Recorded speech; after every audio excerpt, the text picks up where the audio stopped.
once again. I do appreciate you all returning once more. My bulkhead connectors came in the other day from my aquaponics system, so I figured I'd go ahead and install these. Make a little short, quick video. This won't be a very long video. You can see here I got my 2-inch connector. I had the camera set up and thought I pushed record, and I didn't. And I didn't notice it until after I done drilled it out, so you guys didn't see me drill this one out. I went ahead and put it in. I got it a little high, but it's still okay. I can still make it work with the outflow pipe. It just still work. You can see here is the 2-inch screw-in connector. I got one for each side, inside and outside.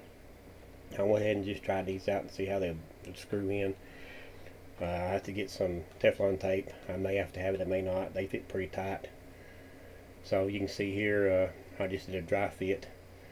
I went ahead and drilled out the smaller 1-inch connections too in each of the beds. You can see here I'm getting ready to drill holes in the end cap that goes down into the outflow tube coming from the fish tank. You can see here I will drill a few holes here, and then I will jump over to the ending where I drill them all out. I didn't think you guys wanted to watch me drill out each and every single hole. So this little end cap, they're thicker than what you think they are. They're a little more tougher than what you think they are for being plastic. So do take your time. You can see here I went ahead and I used another tote top as a table.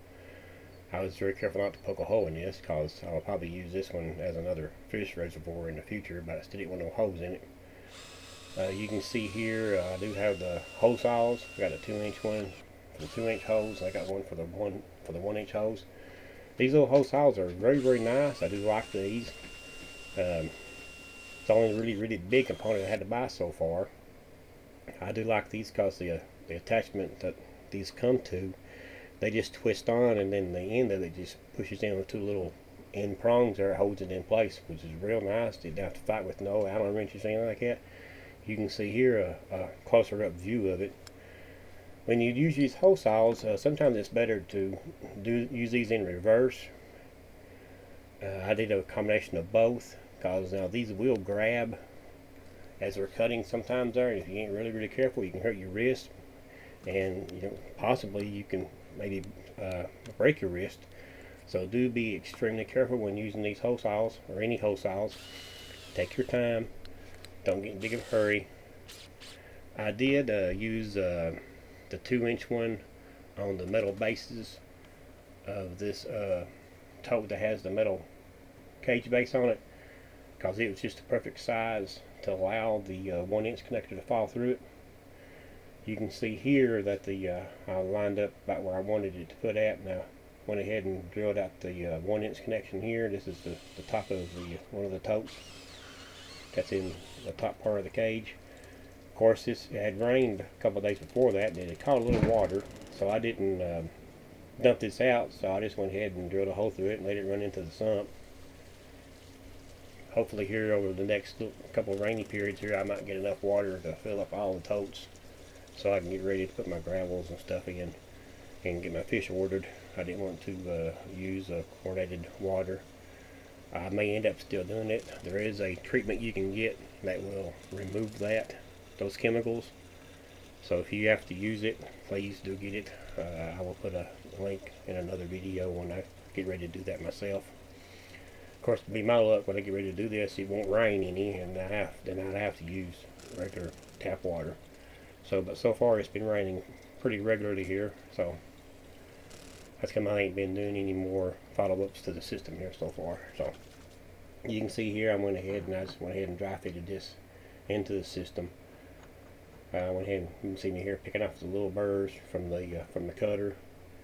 You will still get burrs regardless if you use the forward or the backwards motion. Just pick them out, or you can take a little razor blade or a knife and just cut them off. I just went ahead and just drilled these out as a rough end. This is not permanent yet, so I'm going to seal these with clear silicone before I put them in permanently.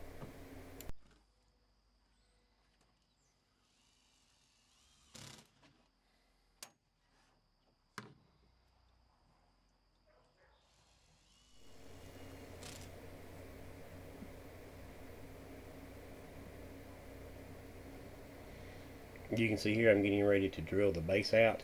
I did lay the had the smaller one on first, and I went ahead and marked where I wanted that with the small hole, and let it drill through the bottom a little bit with the center of the drill bit. Then I took the plastic out and switched over to the larger hose saw. I did do both forwards and backwards, and you can see it here. Sometimes it will grab and will jerk out my hand a little bit. Just please be careful and take your time. Let the tool do the cutting. And it, like I said before, it does cut easier in reverse, which seems to defeat the purpose of using the hose saw. But it does work. This is really thin metal. You can see me here rocking it back and forth from side to side. It does eventually cut all the way loose, and it does fall in down to the bottom sump. I didn't get it out at this time of the recording, but I did get it out later on. And the black corner pieces, I did remove all of those except from the main fish tank. The other tote bottom that I do have in this system has these in it also, and I went ahead and removed all those off in other videos. I did do a layout of the system. The next videos that will be coming out will show it pretty much in its final position, the way it's going to be when I'm ready to go live with the fish and everything. You can see here I laid the plastic back over into it, and I'm going to finish cutting this bottom part out here where I just marked it with the hose saw center of the drill bit, and we put this 1-inch connector in its place and be ready to go. That 2-inch hose saw cutter, it just falls out into place on this smaller bulkhead connection. By the time the little nut on the back is put on it, it just falls right into place. And this is right above my sump, so I don't have to have a whole lot of extra piping for this. It can just fall straight down into the sump.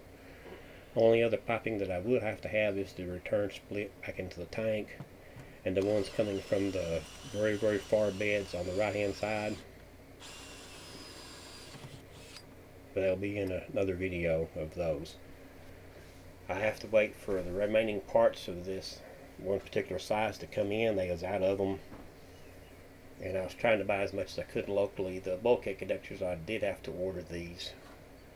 None of the places around here had these in stock, so and they couldn't get them for some reason, so I had to order these on eBay, and they came in pretty quickly. So but just take your time if you do decide to build your system and find it out really well, and just take your time in doing it. You can use 55-gallon plastic barrels, cut them in half. There's all kinds of different systems you can use. You don't have to use exactly these IBCs. You can use different systems, just whatever you find. You also can go do a vertical guard and use PVC pipe.